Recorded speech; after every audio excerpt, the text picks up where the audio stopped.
kurikirana amakuru mu Kinyarwanda kuri radiyo Urumuri. Amakuru ava impande enye z'isi yose, amakuru acukumbuye, amakuru yuzuye ubusesenguzi, nta handi wayasanga uretse kuri radiyo Urumuri.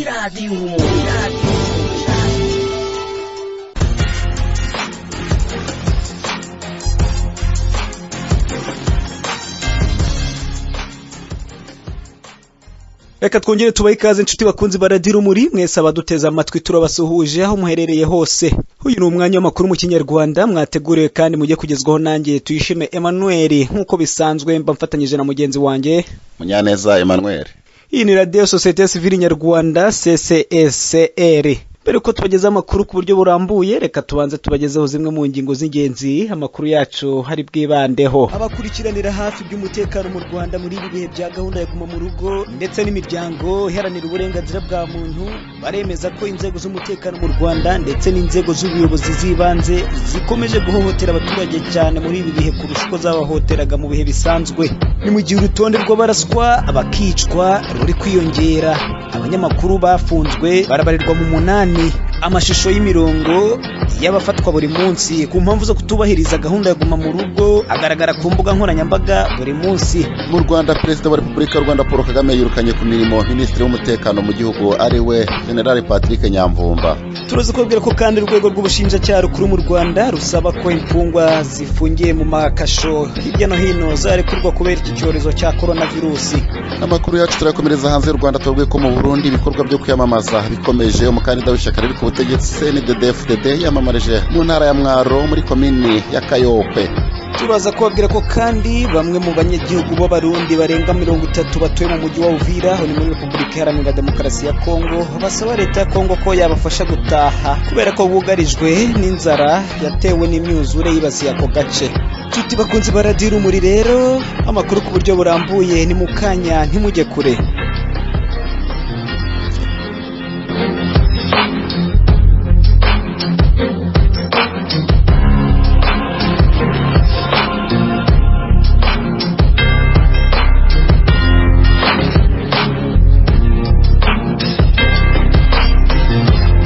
Inshuti bakunzi ba Radio Urumuri, reka tubahe ikaze mu makuru yacu ku buryo burambuye. Reka tubutse ko yari Radio ya Societe Civile Nyarwanda CCSR. Mushobora kudukurikirana kuri YouTube channel mwandika ijambo Radio Urumuri cyangwa kuri Facebook mukandika ijambo Radio Urumuri mugakurikirana amakuru yacu n'ibiganiro live.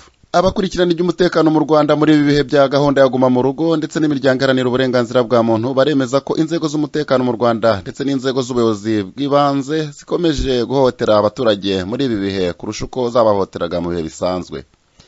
Urutonde rw'abaraswa bakicwa ruriyongera, abanyamakuru bafunzwe barabarirwa ku 8. Amashusho y'imirongo y'abafatwa buri munsi ku mpamvu zo kudakurikiza amabwiriza ya guma mu rugo agaragara ku mbuga nkoranyambaga buri munsi. Bwana John Simbaburanga wahoze mu gipolisi cy'u Rwanda afite ipeti rya IP Inspector of Police agaragaza ko nubwo inzego z'umutekano mu Rwanda zari zisanzwe zihohotera abantu, ariko muri ibi bihe bya COVID-19 ziri kwica, kwambura, gufata abagore ku ngufu no kuba bakorera abaturage ibindi byaba bikomeye kandi arizo zakagombye kurushaho kubarinda no kubihanganira kuko bafite inzara n'ibindi bibazo batewe no kudasohoka mu nzu. Twumvise ibintu bitandukanye muri iyi minsi uhereye umunsi dukora ikiganiro cyabazaga abanyepolitike, cyagaga imikorere y'igipolisi, ndetse ntitwahwemye no kujya dutangiza ikiganiro iteka no kuvuga urupfu rw'umuntu wishwe, mboneraho no kwifatanya n'umuryango wa Niyonzima Jean Damascene hamwe n'uriya umuryango wa Sibomana Jean Pierre hari i Rubavu. Twifatanya nabo kubera iki? Twigomba kwifatanya nabo kubera ko batigeze bahabwa ubutabera bukenewe, ahubwo bakaba barishwe n'abantu bakagombye kuba barengera. Garutse kuri icyo gipolisi, kuri izo nzego z'umutekano, ni ikibazo kiri kureba abanyarwanda cyane.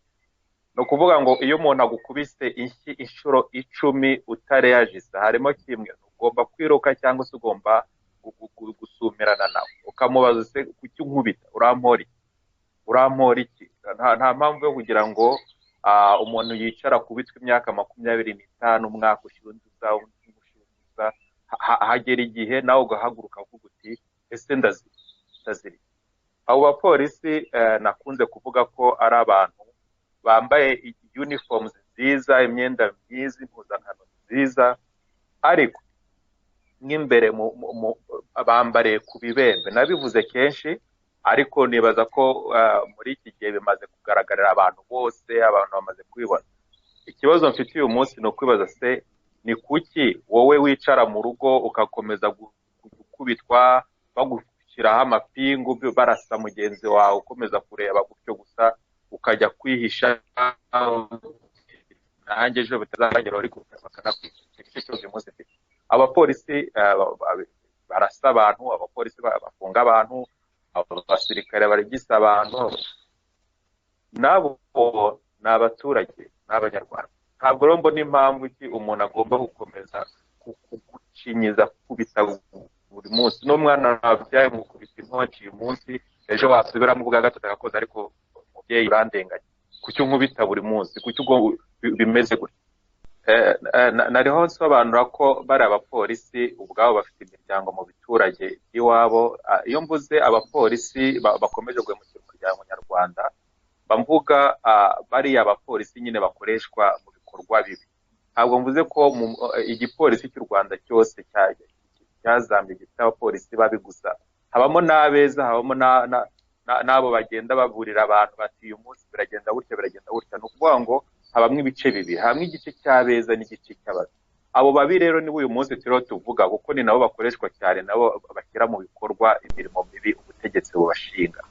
Muri iki gihe isi yose irugarijwe, ariko by'umwihariko u Rwanda rwugarijwe ku buryo bwarwo. Rusanzwe ari igihugu kiyobowe n'igitugu, rusanzwe ari igihugu gifite amateka arimo urujijo rwinshi, rusanzwe ari igihugu kirimo umwiryane utagaragarira amaso bitaruvukamo. Ni igihe rero cyo kugira ngo abo bapolisi bigaye ubwabo, bakagombye gufatira ingero ziri kugaragara, zigaragara.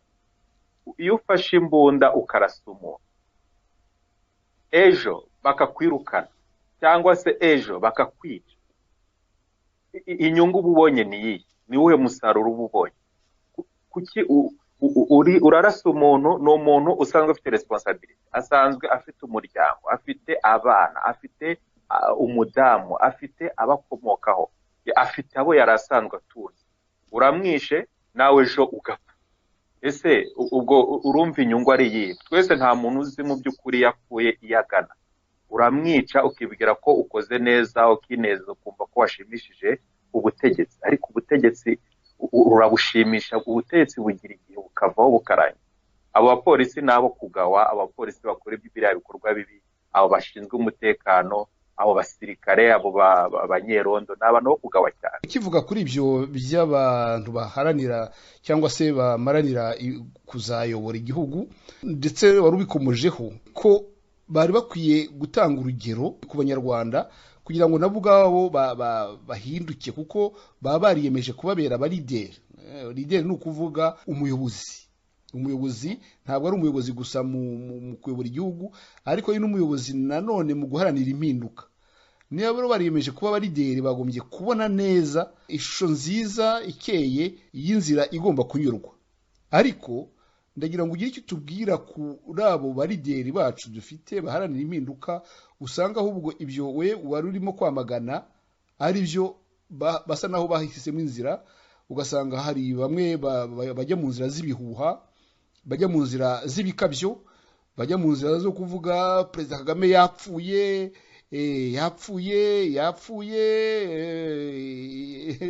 ese namara gupfa bizagenda bite? Iyo mibonere y'ibintu y'abo balideri bacu ubona izatugeza ku izo mpinduka we utekereza, we nk'uko wari utangiye uzivuga Bwana John Simba Buranga? Ndabwira bari abanyepolitike, nze no kubwira n'abari n'intore ziba mu gihugu imbere. No kuvuga ngo ku banyepolitike uburenganzira bwacu tugomba kubutekereza nk'umuntu urimo guharanira uburenganzira bwacu. Tugomba kubitekereza nk'umuntu uri guhira mu nzu. Nibyo abanyepolitike bakagombye kuba batekereza. umuntu uri muhira mu nzu aba arimo gufata hirya afata hino kugira ngo arebe uburyo yakwigobotora iyo nkongi y'umuriro imwugarije. Ibyo ni byo abanyepolitiki bacu uyu munsi bagombye kuba batekereza. Ariko guhora muri ndi umuhutu, urabona igihe nari muyobozi runaka yashatse kumvagira ngo bankure ku mwanya ndi impunzi kubera runaka. Ibyo ni ibintu by'amafuti birimo kuturangaza. Twatangiye tuvuga tuti abanyarwanda bashyizwemo indwara imeze nk'iy'abaturage bo muri Atenayi, guhora bategereje inkuru z'inzaduka. Ibyo ni ibintu bidakwiriye gukomeza kuranga abanyepolitike bacu uyu munsi. Bagwiriye guhinduka bagaprofita iki gihe, bakamenya bati iki ni igihe, iki ni cyo gihe, ntabwo ari ejo bundi, uyu munsi ni cyo gihe. Imyaka 25 igiye kuba 25 birahagije. Iki ni cyo gihe tuve mu matiku, tureke gucuranwa. Abantu bameze nka bimwe yananga rwanyongana rwabugire bariho batangurana mu mushi n'ibyo abanyarwanda barimo ntacyo bitumariye. Kandi abanyepolitike ndibuze kugira icyo ubutumwa mbagenera mu gusoza, bakwiriye guhinduka, bamere nk'abantu bari guhira mu nzu, kuko umuntu uri guhira mu nzu ntacyo atakora kugira ngo yigobotore ako kaga kaba kamugarije. Ku ntorero ziri mu gihugu hari ibintu nshaka kuzibutsa. Igihe FPR yazaga mu gihugu, yazaga mu Rwanda, yaje ifite amahame agahiki, yaje igira iki, yavuze ibintu byinshi cyane. Ariko noneho hari ibyo tugiye kureba muri ntuza politike yayo iyishyira mu bikorwa gute. Ese ibyo yagomba gushyira mu bikorwa byararangiye, byarazimye, bya FPR byararangiye. Kuri nge FPR byayo byose byararangiye, bisigaye ni ibihuha, ni ibinyoma gusa bisigaye. Abanyarwanda ni bareke kumva ko FPR bafitiye, nta mu FPR bafite. Ese uzabaho uri mu nzu, nta mazi ufite, nta byo kurya ufite, nta mafaranga ufite yo kujya guhaha. N'ugiye guhaha ufite utwo dufaranga, nawe nabonye ko bashyizeho uburyo kugira ngo polisi ijye imufata, ihite imufunga, imwambure n'imodoka ye, imwambure na moto ye.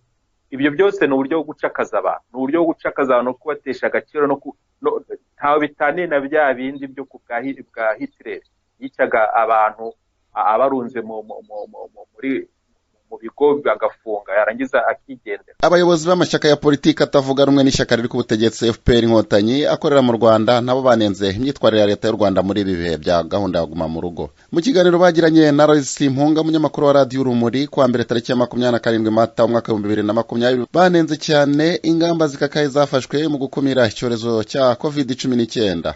Bavuga ko izo ngamba zigiye gutuma abanyarwanda bahamba benshi kubera inzara, mu gihe icyorezo bababwira ko barindwa cyo ntawe kirica. Banahaye leta y'u Rwanda ingamba basanga zikwiye gufatwa mu tangazo. Mbere ya byose ngabangira ngo mbere ku mudamu niko kijya kuvura kidusaba, bazabo Victoire Ingabire, ndagira ngo nkubaze kugira ngo mukore itangazo nk'iri ngiri nuko mwabishyizeho umutima. Ese izo ngamba zifite icyo zakoze gikomeye cyane ku buzima bw'igihugu no ku buzima bw'abanyarwanda, mwadusobanurira? Yego, murakoze. Nkuko tubizi tumaze ukwezi kurenga mu Rwanda icyorezo cya coronavirus naho kihageze.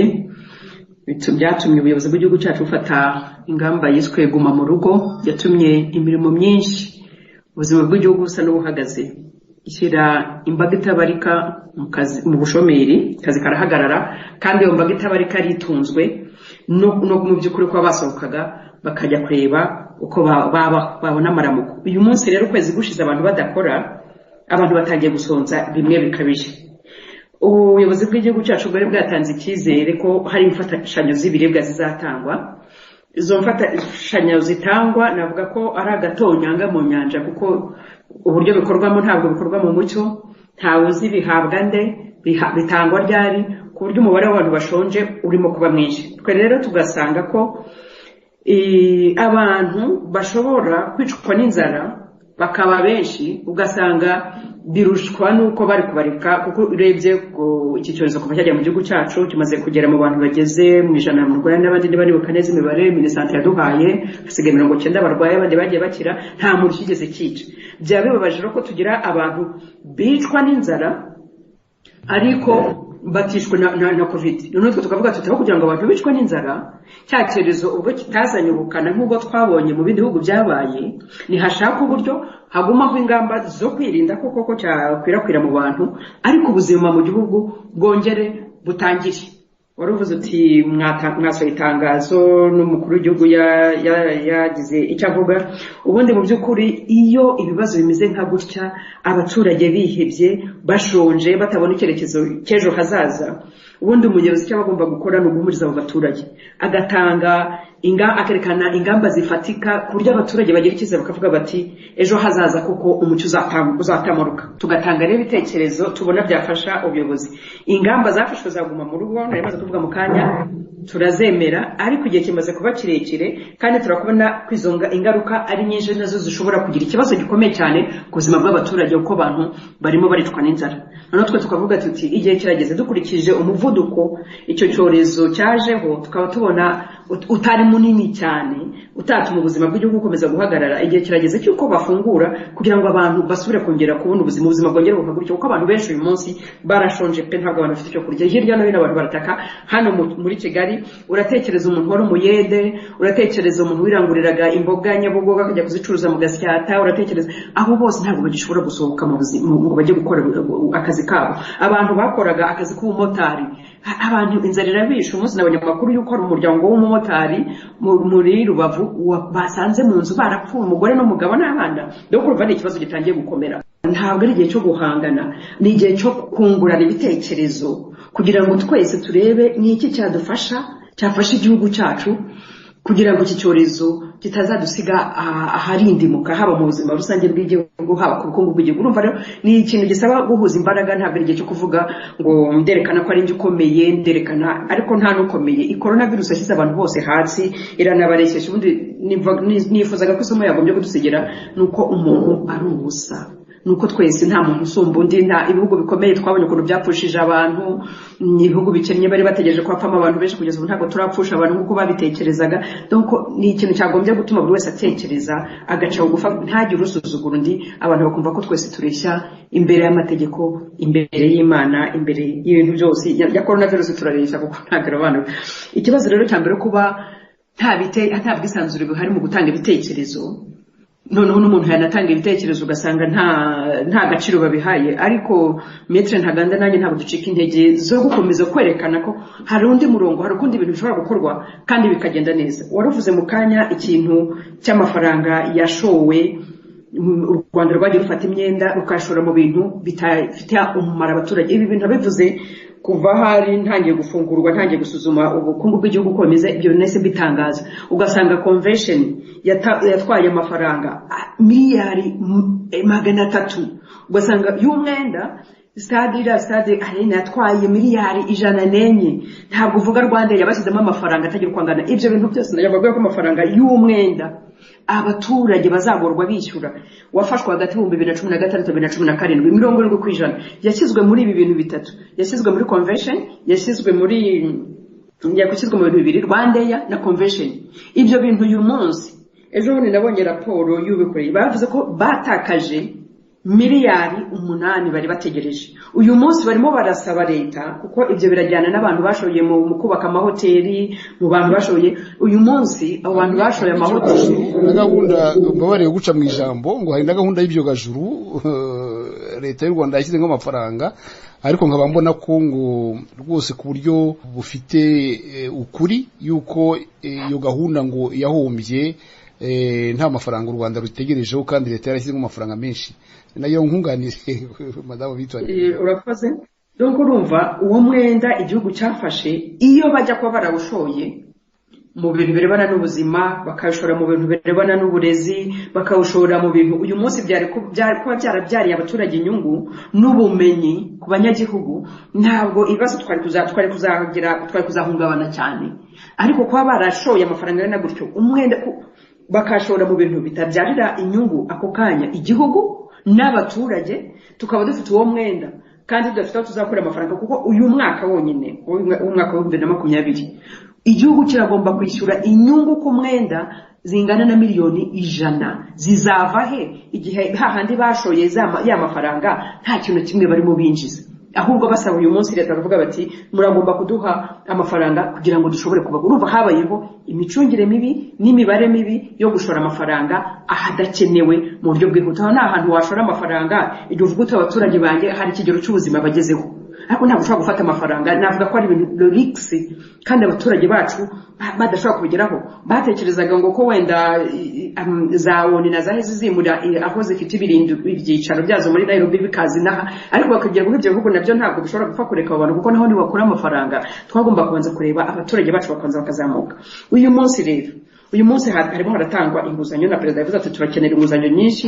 Hari mu mwabivuzeho mu kanya ari Maître Ntaganda namwe munyamakuru mwabivuzeho, hari inguzanyo twahawe na banki y'isi ndetse n'ikigega mpuzamahanga gishinzwe imari igeze kuri miliyari 124. Izo nazo ni inguzanyo turimo dufata, ndetse banadusonera kiriya kigega gisonera u Rwanda kuba kiretse kwishyura imyenda mu gihe cy'amezi 6, no kuvuga harenga miliyari 11 turaba tubitse.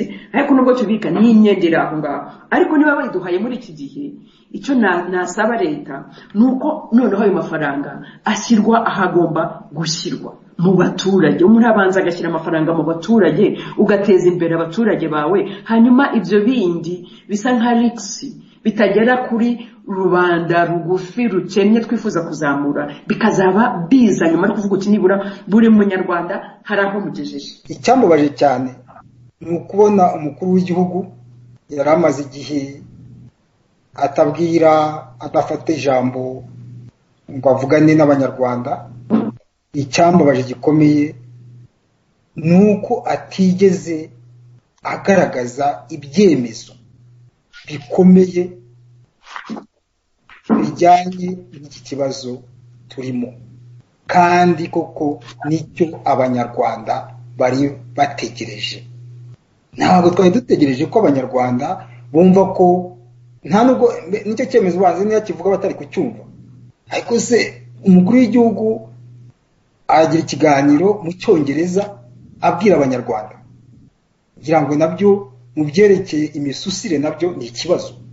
Forume niba abanyarwanda aribo bari mu kaga, hanyuma ikiganiro kigatangwa mu Cyongereza, ibyo bintu nabyo ntabwo ari ibintu bigiye mu mucyo.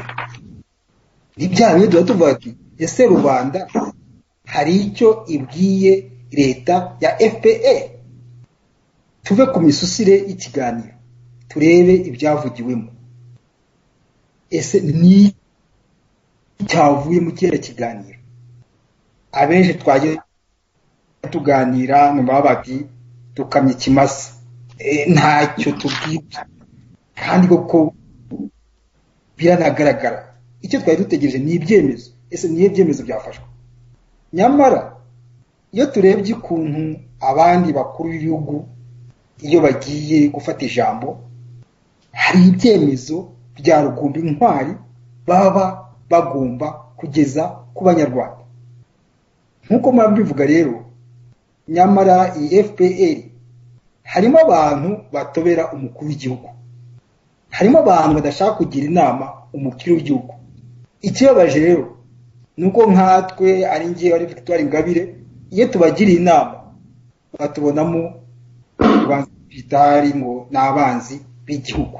Gufasha abanyarwanda bitewe n'izi ngamba zo kubafungira mu ngo, nibagaburire.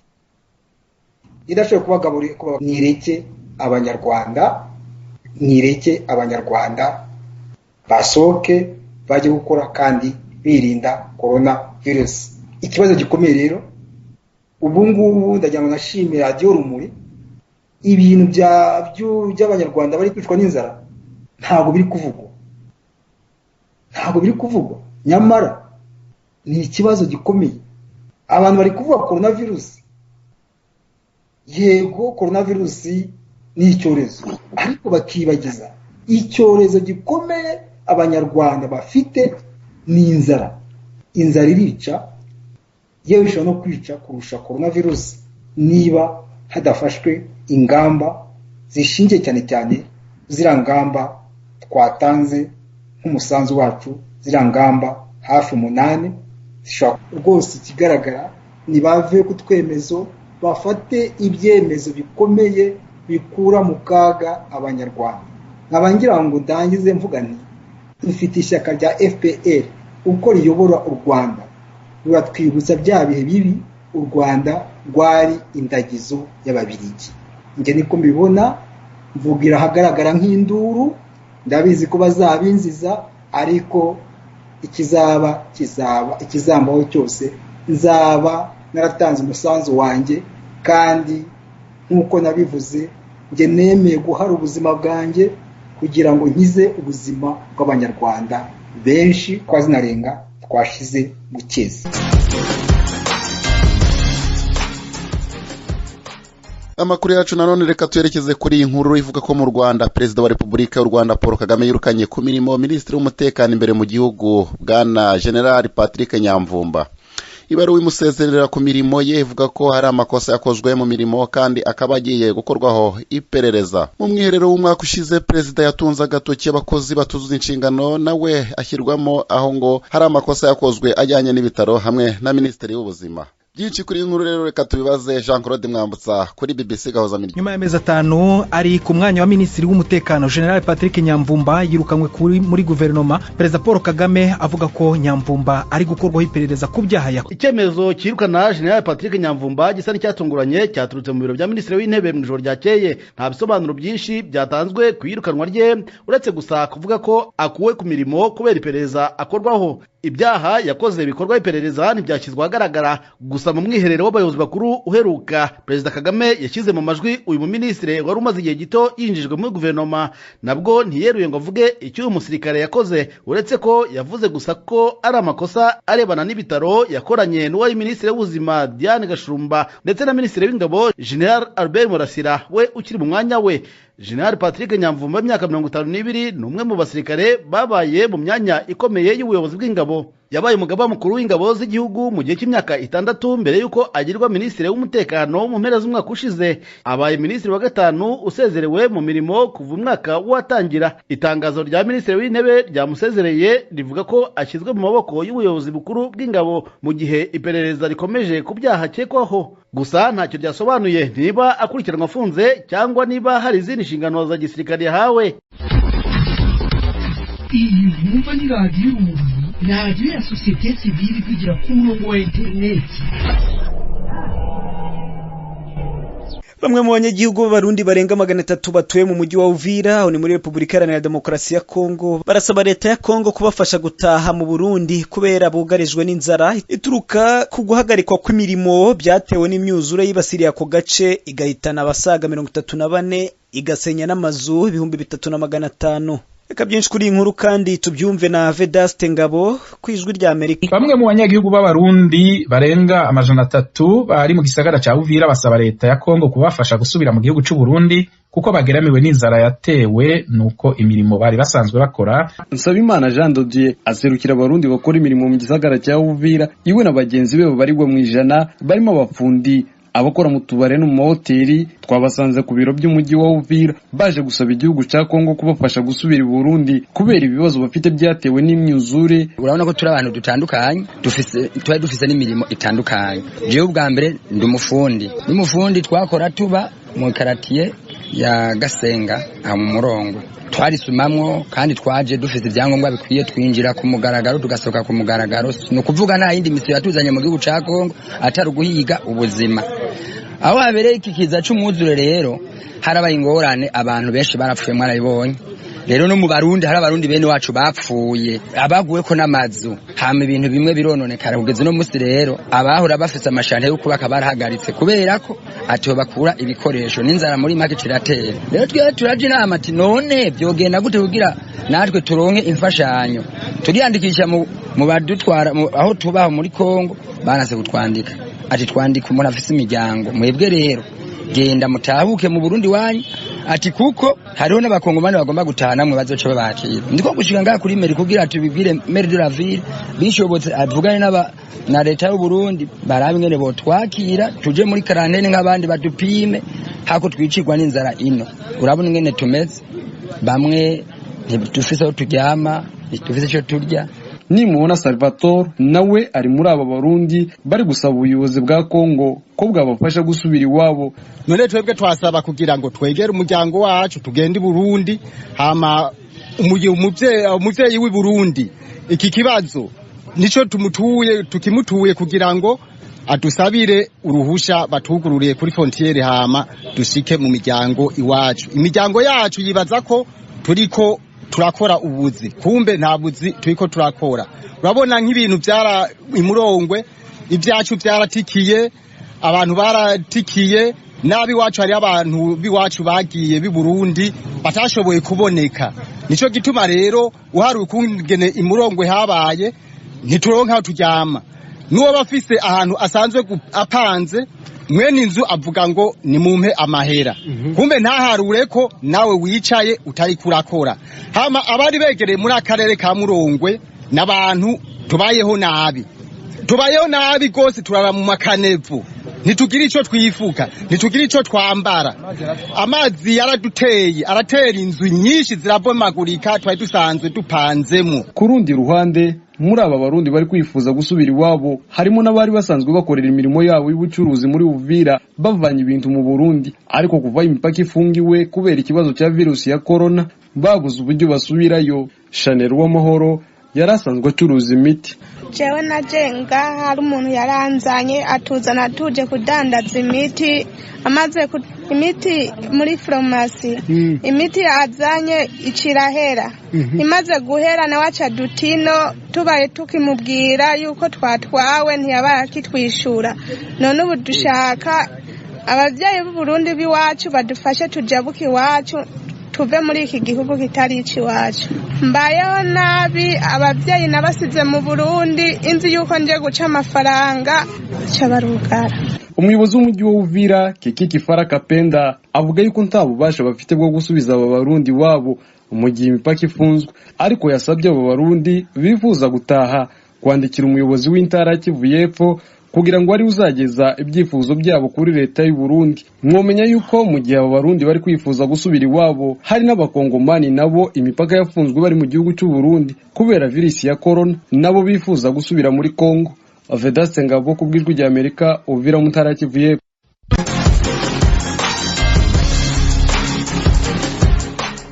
Nshuti bakunzi ba Radio Urumuri, rero aha niho dusoreje amakuru twari twabateguriye, n'amakuru mwateguriwe nanjye Munyaneza Emmanuel mfatanije na mugenzi wanjye Tuyishime Emmanuel. Mbere yuko tubasezera ariko reka tubanze twagezeho zimwe mu ngingo z'ingenzi amakuru yacu yibanzeho. Twabwiye ko abakurikirana iby'umutekano mu Rwanda muri ibihe bya gahunda yo guma mu rugo ndetse n'imiryango iharanira uburenganzira bwa muntu bemeza ko inzego z'umutekano mu Rwanda ndetse n'inzego z'ubuyobozi zibanze zikabije guhohotera abaturage muri ibi bihe kurusha uko zabahohoteraga mu bihe bisanzwe. Urutonde rw'abaraswa bakicwa ruriyongera, abanyamakuru bafunzwe barabarirwa ku 8, amashusho y'imirongo bafatwa buri munsi ku mpamvu zo kudakurikiza amabwiriza yo guma mu rugo agaragara ku mbuga nkoranyambaga buri munsi. Twababwiye ko kandi Perezida wa Repubulika y'u Rwanda Paul Kagame yirukanye ku mirimo Minisitiri w'umutekano mu gihugu ari we Generale Patrick Nyamvumba. Ibaruwe imusezerera ku mirimo ye ivuga ko hari amakosa yakozwe mu mirimo kandi akaba agiye gukorwaho iperereza. Twanabwiye ko kandi urwego rw'ubushinjacyaha mu Rwanda rusaba ko imfungwa zifungiye mu makasho zarekurwa kubera ikibazo cy'icyorezo cya coronavirus.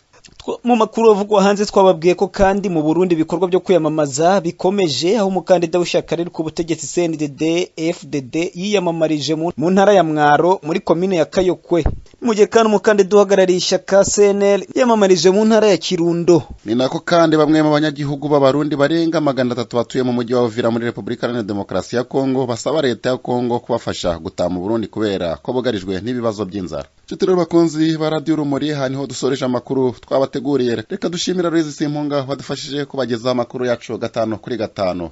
Mukomeze rero muryoherwe n'ibiganiro bya Radio Urumuri, muguma mu rugo kandi mwubahiriza gahunda zo kurwanya coronavirus. Iyi mwumva ni Radio Urumuri, radio ya societe civile kugira ku murongo wa internet.